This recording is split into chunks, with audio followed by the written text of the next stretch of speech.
Olá, amados, paz e bem, eu sou Melquisedeque e estou aqui para os comentários da lição desta semana.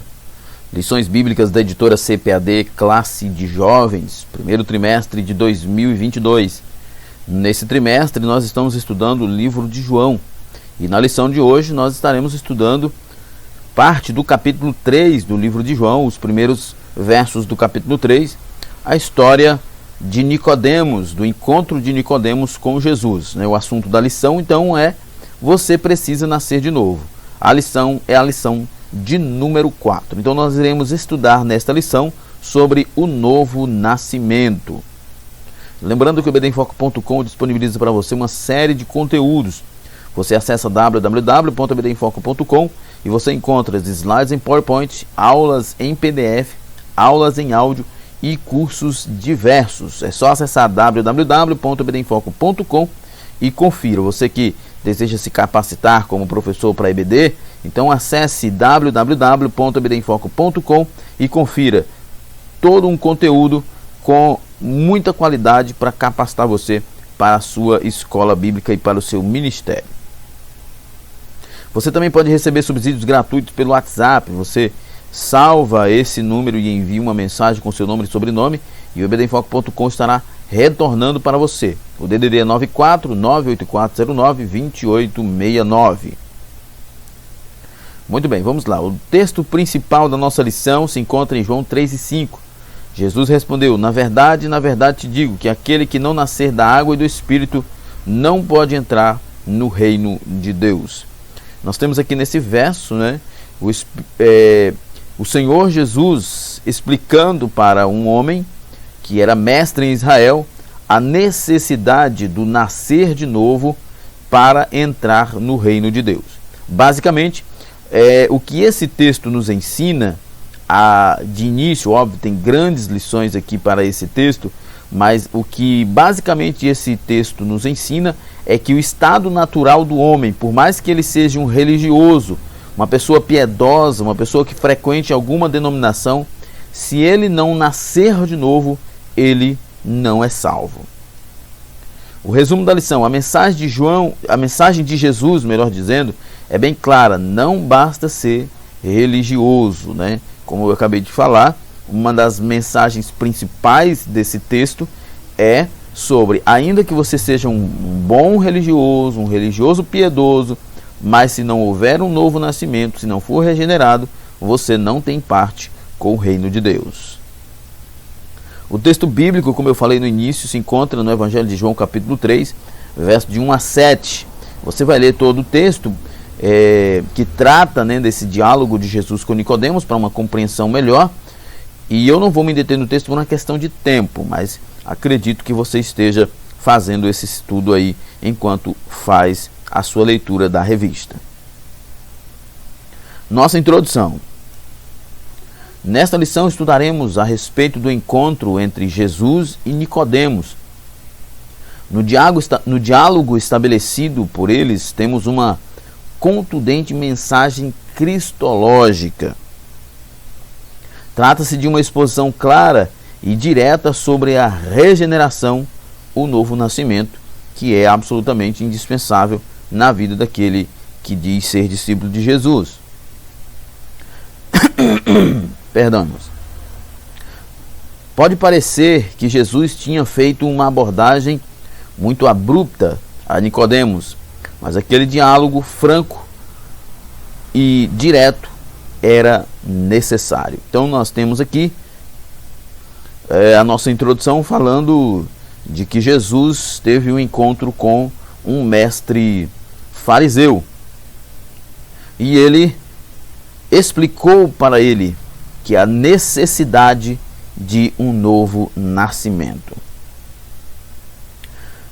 A exposição das verdades espirituais não pode ceder a qualquer tipo de sofisma e não tem compromisso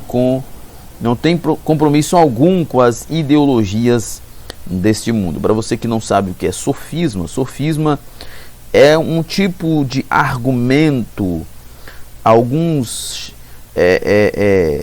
consideram que o sofisma é um argumento capcioso, O sofista, não o sofista, O sofista é aquele que fala apresentando argumentos capciosos, argumentos com uma certa prolixia, né, para poder envolver o ouvinte.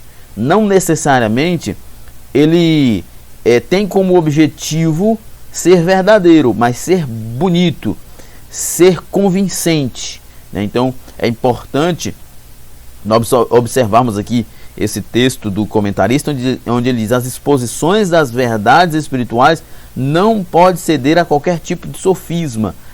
Nós não podemos e não precisamos pregar o evangelho de forma capciosa, né? Nós não precisamos, e não tem compromisso algum com as ideologias deste mundo. Nós não precisamos de métodos capciosos, de discursos capciosos. Nós só precisamos sermos verdadeiros. Apesar da maneira cortês com que Nicodemos se apresenta, sua compreensão espiritual estava equivocada. Ele precisava ouvir de Jesus que aquele que não nascer de novo não pode ver o reino de Deus. E isso era muito impactante para Nicodemos, não só pela expressão nascer de novo, mas pela a ideia do reino de Deus, né? Todo judeu tinha essa esperança de fazer parte desse reino que um dia chegaria. E Jesus então diz para Nicodemos: olha, se você não nascer de novo, você não pode fazer parte desse reino. E isso deixa Nicodemos muito preocupado, porque o desejo dele era fazer parte desse reino. Nós temos aqui algumas qualificações do Nicodemos, né? Um dos poucos líderes religiosos que creu em Jesus, membro do Sinédrio, um fariseu que se sentiu atraído pelo caráter milagre de Jesus, acompanhou José de Arimateia no sepultamento de Jesus. Ele era limitado pelo seu temor a ser exposto publicamente como seguidor de Jesus. E lições da sua vida: a menos que nascemos de novo, nunca poderemos fazer parte do reino de Deus. Deus pode transformar aqueles cuja transformação julgamos impossível, né? Quem faz essa transformação, quem opera esse milagre é Deus. Deus é paciente, mas também é persistente. Se tivermos disponíveis, Deus pode nos usar. Amém? Então, nosso primeiro tópico, uma mensagem clara. Religiosidade não basta. Em seu contato com Nicodemos, Jesus transmitiu uma mensagem clara. Não lhe bastava ser religioso.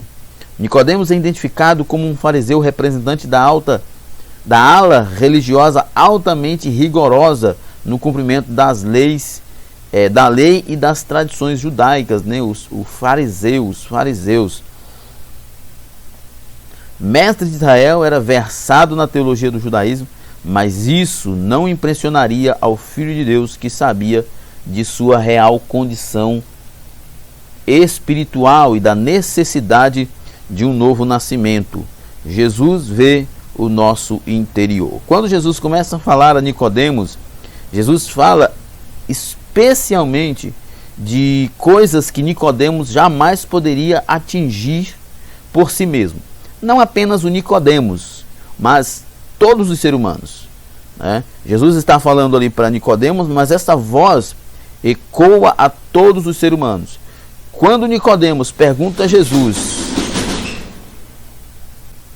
mestre de Israel, era versado na teologia do judaísmo, mas isso não impressionaria ao Filho de Deus, que sabia de sua real condição espiritual e da necessidade de um novo nascimento. Jesus vê o nosso interior. É muito interessante a gente perceber isso, que Jesus, sabendo quem era Nicodemos, né, um homem versado no judaísmo, um homem rico, né, um juiz da Suprema Corte de Israel, Jesus então fala para ele de coisas inatingíveis pelas mãos humanas, coisas que o dinheiro não podia comprar, coisas que a alta posição de Nicodemos não podia proporcionar. Jesus fala para esse homem de algo espiritual, algo que o homem no alto da sua capacidade humana jamais poderá usufruir, a não ser que ele se renda a Cristo. Jesus fala para Nicodemos que ele precisava nascer de novo. conhece perfeitamente o nosso estado espiritual. Jesus conhece perfeitamente o nosso estado espiritual, sabe de todas as nossas necessidades e só Ele pode suprir. Entende? Que porque Jesus falou dessa forma com Nicodemos? Porque Ele não estava falando com qualquer pessoa. Ele estava falando com um homem de destaque. E Ele então fala de coisas que sabia que Nicodemos não poderia atingir, que ele não poderia alcançar. Ele fala de coisas que só o próprio Deus pode dar, justamente a nova vida. Por mais que nós sejamos religiosos, por mais que nós frequentemos as nossas denominações, mas nada disso que Jesus ensinou aqui para Nicodemos pode ser alcançado pelo nosso próprio esforço. O que Jesus ensinou aqui para Nicodemos só pode ser alcançado pela fé em Cristo Jesus, porque só Deus pode dar o novo nascimento.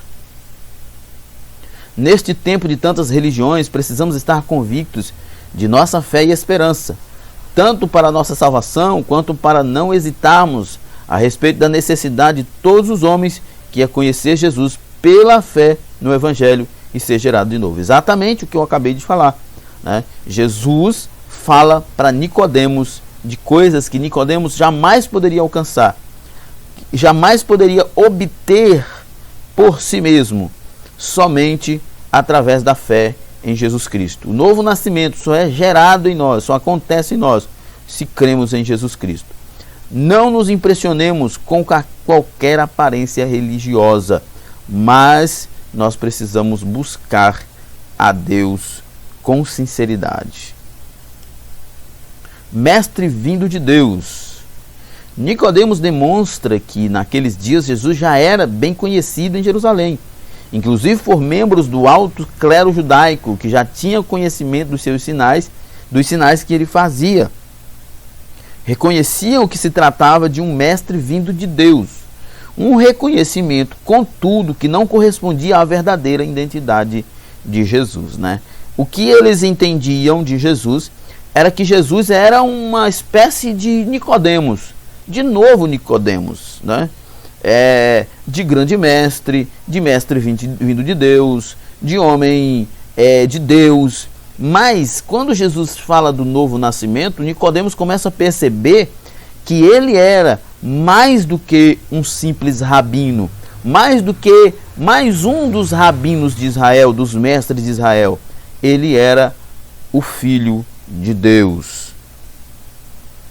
Nicodemos não poderia sair daquele encontro como se tivesse falado com mais um dos muitos mestres de Israel. Era imprescindível que a superioridade de Cristo e sua missão ficassem absolutamente claras. Por isso Jesus transmite a Nicodemos todo o plano salvífico em um sermão que contém o textuário da Bíblia, né? João 3,16, porque Deus amou o mundo de tal maneira que deu o seu Filho unigênito para que todo aquele que nele crê não pereça, mas tenha a vida eterna. Então, nós temos aqui Jesus ensinando para Nicodemos que ele precisava nascer de novo. Nicodemos tinha que sair dali com o coração ardendo com essa perspectiva que só o Evangelho pode oferecer. Nascer de novo, Jesus ensina para Nicodemos, é imprescindível que você, para entrar no reino do céu, ou qualquer outro ser humano, nasça de novo. E ele sai dali com esta convicção de que ele tinha que nascer de novo. O perigo da relativização. A atualidade é marcada pela ausência de limites, a negação da existência de verdades absolutas. No campo das religiões, o espírito dessa era tem levado bilhões de pessoas a experimentar todo tipo de sensação, produzindo uma mistura espiritual cheia de relativismo.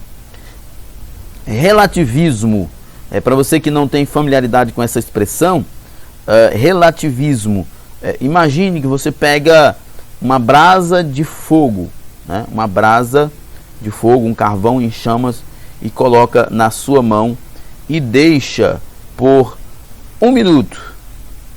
é muito ou é pouco tempo?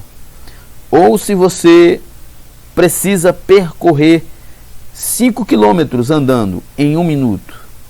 1 minuto é muito ou é pouco tempo?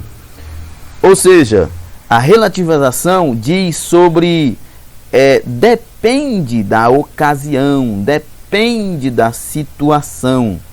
Isso significa relativo. E o que o autor está nos trazendo aqui é que Jesus deixou bem claro para Nicodemos que se você não nascer de novo, você não herdará o reino do céu. Ou seja, Jesus está falando de uma verdade absoluta. E o mundo de hoje, inclusive nas religiões de hoje, eles já estão tentando eliminar do cristianismo essas verdades absolutas.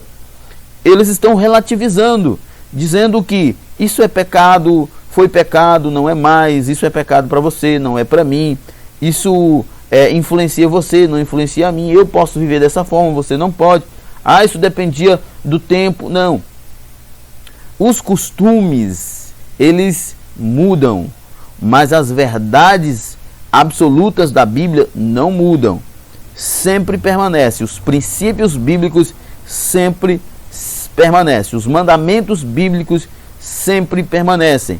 E quando Jesus diz que você não herdará o reino do céu se não nascer de novo, de fato, você não herdará o reino do céu se não nascer de novo. A verdadeira fé cristã jamais cedeu a apelos culturais, filosóficos, políticos ou religiosos. Muito pelo contrário, manteve-se firme mesmo durante as maiores perseguições.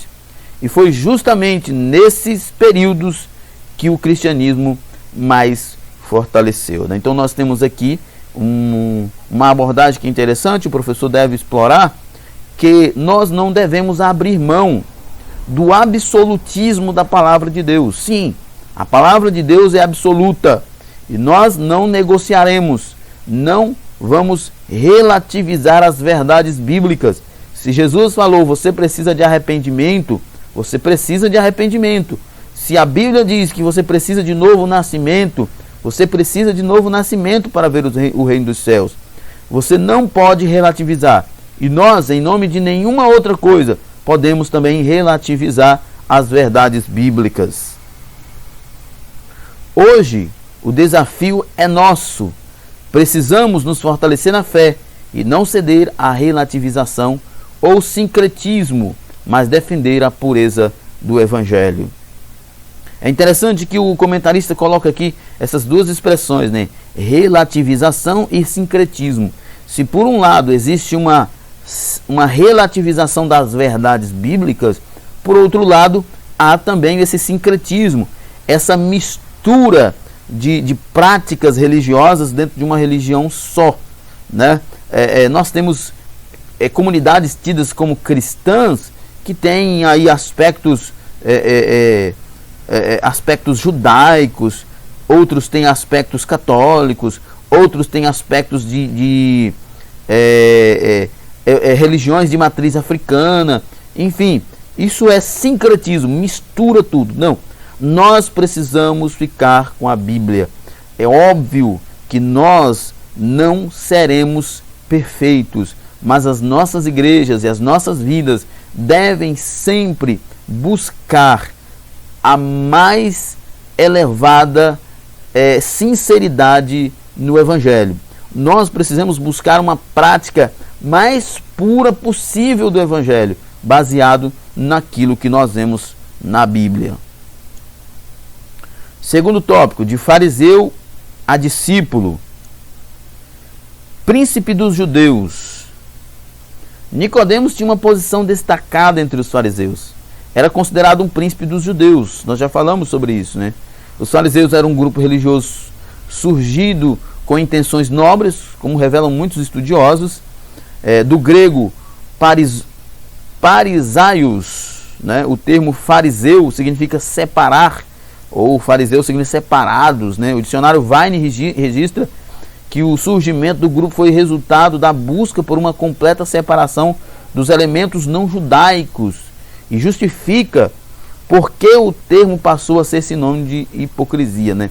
Em seu zelo pela lei, eles quase a divinizaram e a atitude deles tornou-se meramente externa, formal e mecânica. Eles punham ênfase não na retidão da ação, mas em sua justeza formal. É importante nós lembrarmos que na época de Jesus, quem começou a chamar os fariseus de hipócritas foi Jesus. Mas antes disso, eles eram considerados realmente os separados, as pessoas santas da religião judaica, porque a religião mesmo era judaísmo. Mas aí nós temos aí os grupos, né? O farisaísmo, nós tínhamos os essênios, nós temos os saduceus, nós tínhamos os herodianos. Todos estes eram judeus, praticantes do judaísmo, mas cada um na sua forma. E os mais radicais, os mais zelosos eram os fariseus. Os fariseus receberam essa pecha de hipócritas porque Jesus os chamou de hipócritas, e Jesus os chamou de hipócritas justamente porque eles colocavam um fardo muito pesado sobre as pessoas que eles mesmos não podiam carregar.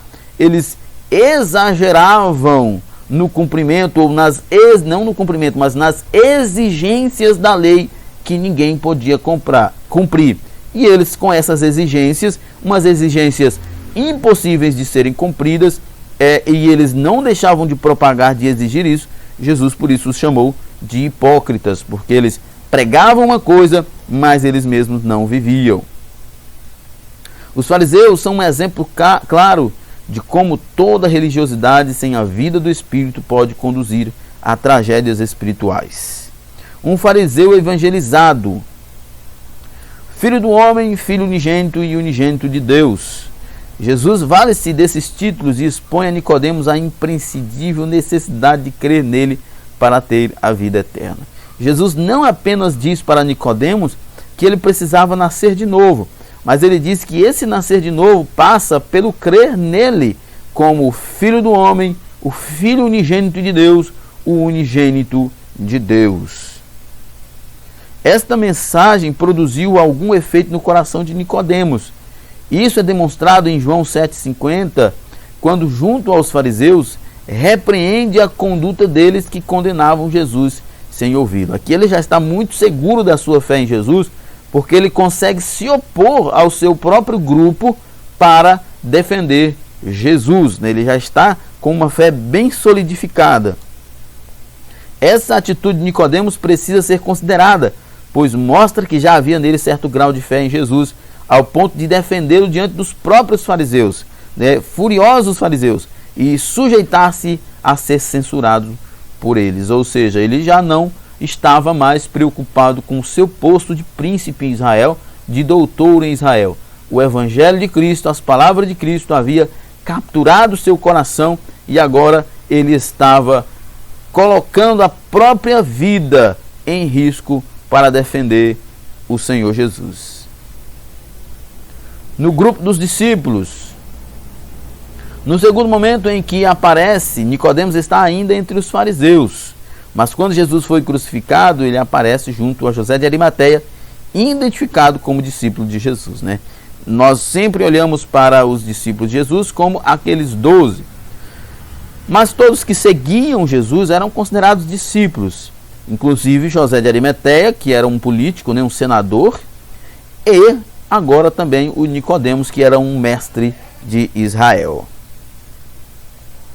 Naquela ocasião, Nicodemos leva especiarias para a preparação do corpo de Jesus, João 19:39, e já não estava mais na companhia dos fariseus. Ele agora era um discípulo do mestre Jesus, o Nazareno. A mensagem do Filho de Deus havia realmente tocado seu coração.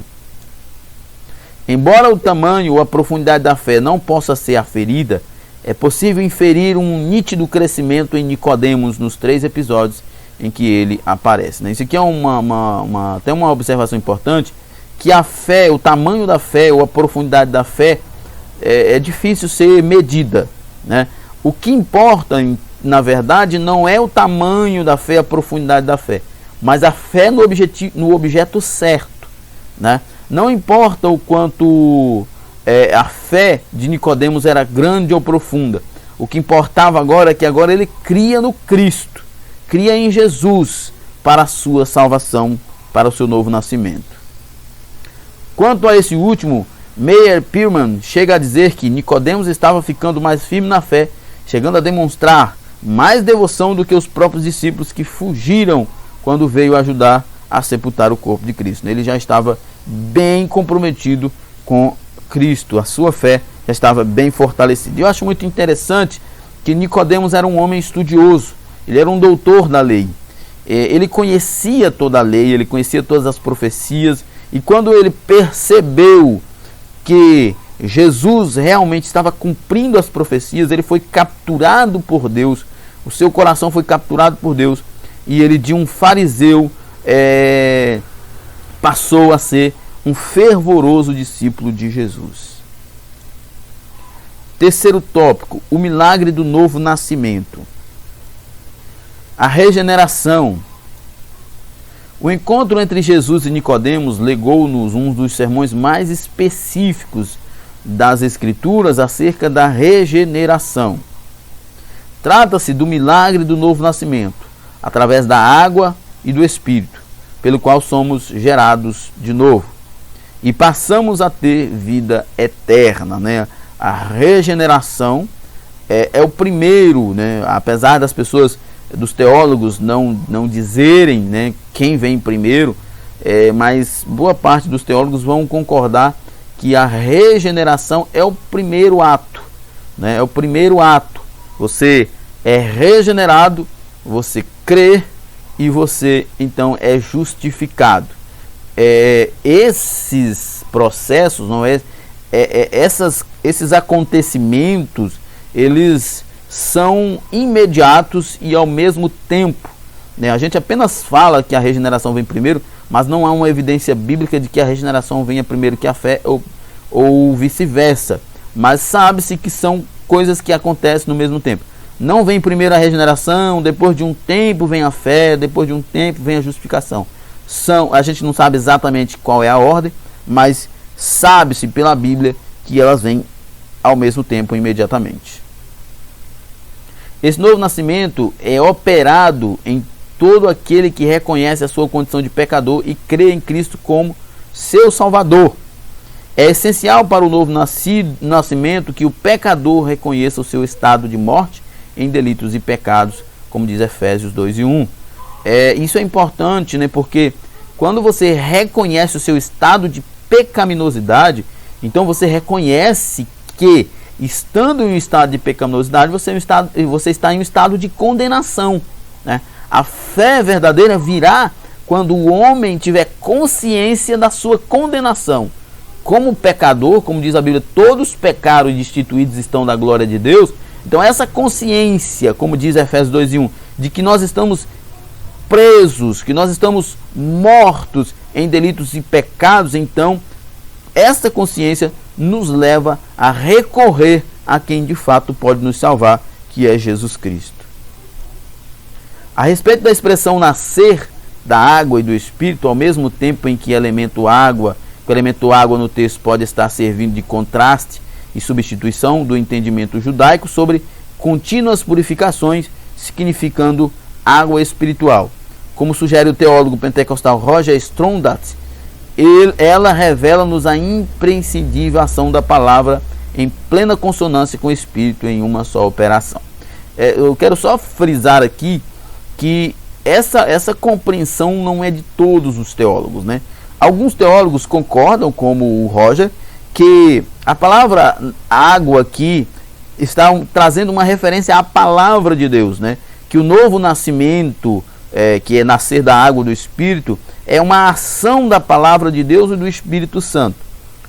Outros teólogos vão entender que esse nascer da água é o nascer físico, nascer biológico, né? Que não necessariamente está relacionado a algo espiritual, que talvez Jesus estivesse falando como um contraponto, dizendo, Nicodemos, ele disse, Nicodemos, você precisa nascer de novo.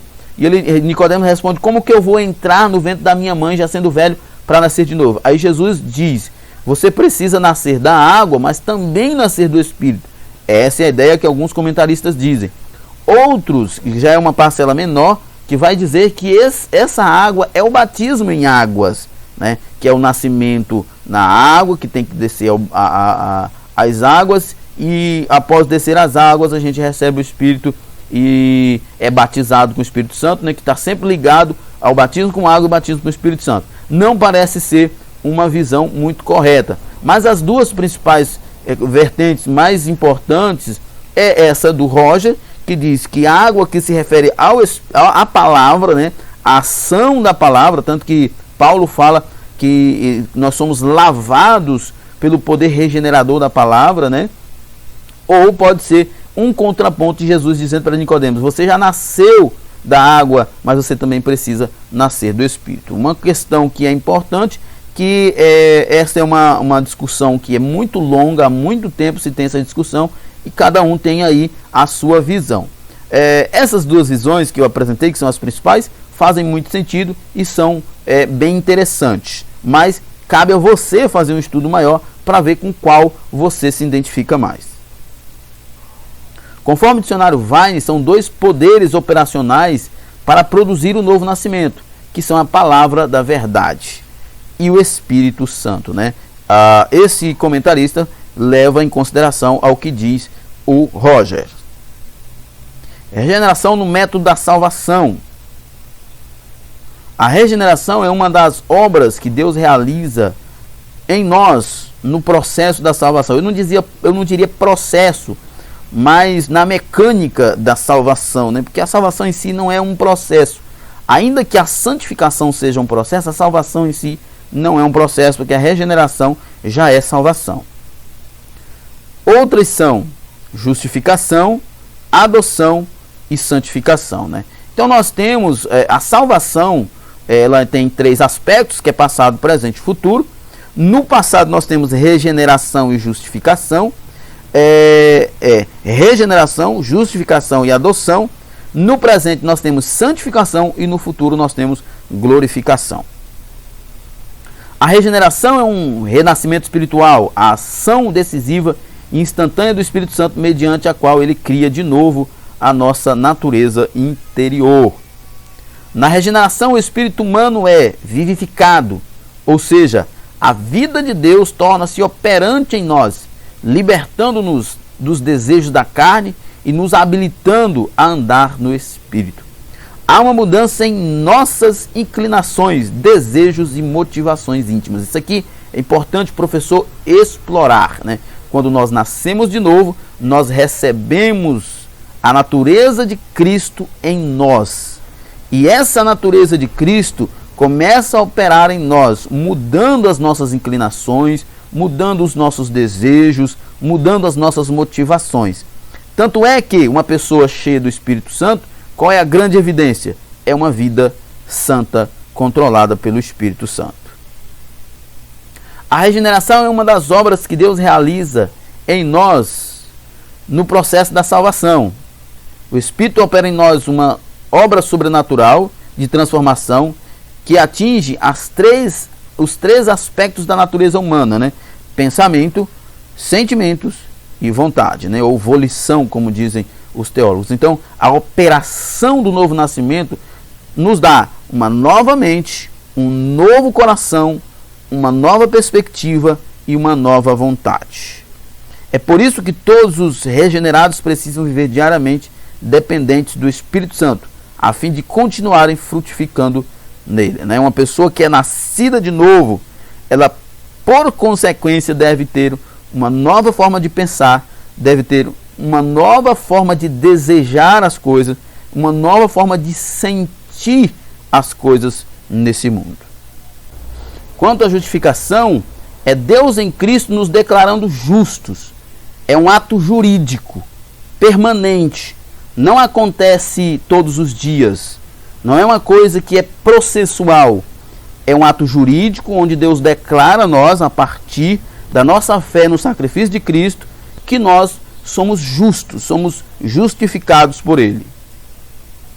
Pela adoção somos considerados filhos, herdeiros de Deus e cordeiros de Cristo.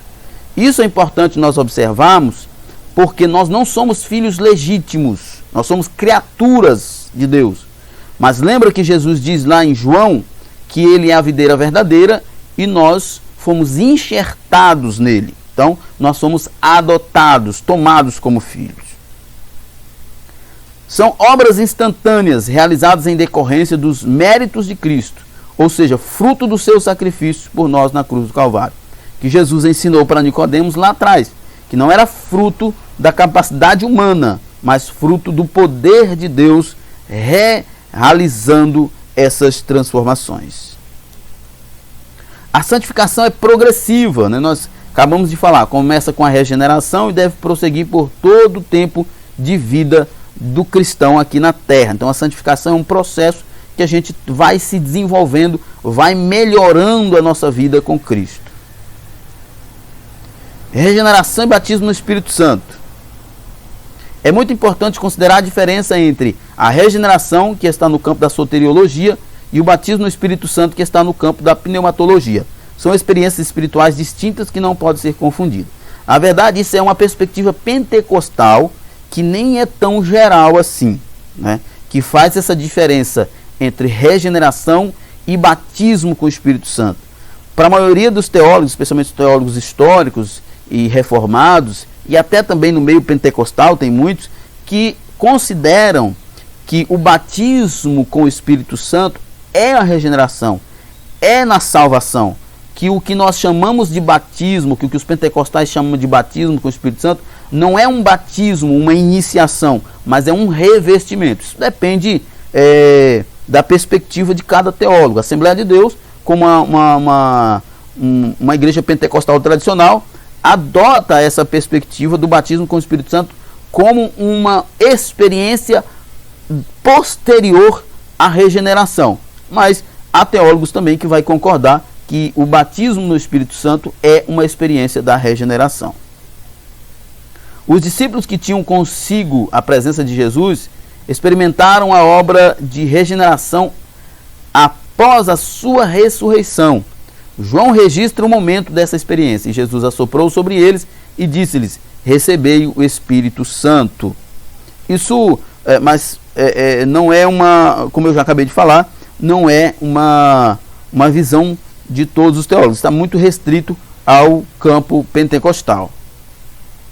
Conforme Donald Tubbs, era a primeira vez que a presença regeneradora do Espírito Santo e a nova vida do Cordeiro ressurreto saturavam e permeavam os discípulos, numa clara demonstração de que a experiência do batismo no Espírito Santo é distinta dessa obra regeneradora. Jesus ordenou os discípulos que ficassem em Jerusalém até que do alto fossem revestidos do poder, ou seja, fossem batizados no Espírito Santo. Não necessariamente revestimento que Jesus disse para os discípulos. E quando o comentarista usa aqui a ideia, né, do Donald Tubbs, nós ainda estamos num contexto judaico ainda, não no contexto de igreja, ainda é um contexto judaico. A promessa se cumpriu no dia de Pentecoste e foi evidenciado com falar em línguas. Portanto, os discípulos já tinham o Espírito Santo recebido no momento da regeneração, mas ainda não haviam recebido o batismo no fogo, que é outra perspectiva muito complicada, essa ideia do batismo no fogo, porque quando lá em Mateus João Batista fala que Jesus batizará com o Espírito Santo com fogo, ele conclui dizendo que ele vai separar o trigo e queimar no fogo a palha. Essa ideia, muito provavelmente, e muitos estudiosos pensam assim, é uma ideia que ele está se referindo a juízo e não a batismo com o Espírito Santo, e não a renovação do Espírito Santo. Tanto é que lá em Marcos 1:8, quando João fala sobre o batismo, quando ele fala ali o batismo no Espírito Santo, que não tem a referência à palha e o trigo, ele não fala de batismo com fogo, é só batismo com o Espírito Santo. Nossa conclusão: o diálogo entre Jesus e Nicodemos é uma clara exposição do cumprimento do plano salvífico, com a vinda do Filho de Deus ao mundo, como oferta da salvação para toda a humanidade. O amor de Deus não está limitado a um grupo de pessoas em detrimento de quem quer que seja. Todos indistintamente são chamados à salvação, cuja experiência inicial é fundamental e a regeneração o novo nascimento. Muito bem, então chegamos ao final do nosso comentário dessa semana. Que Deus em Cristo nos abençoe e até a próxima. Paz e bem.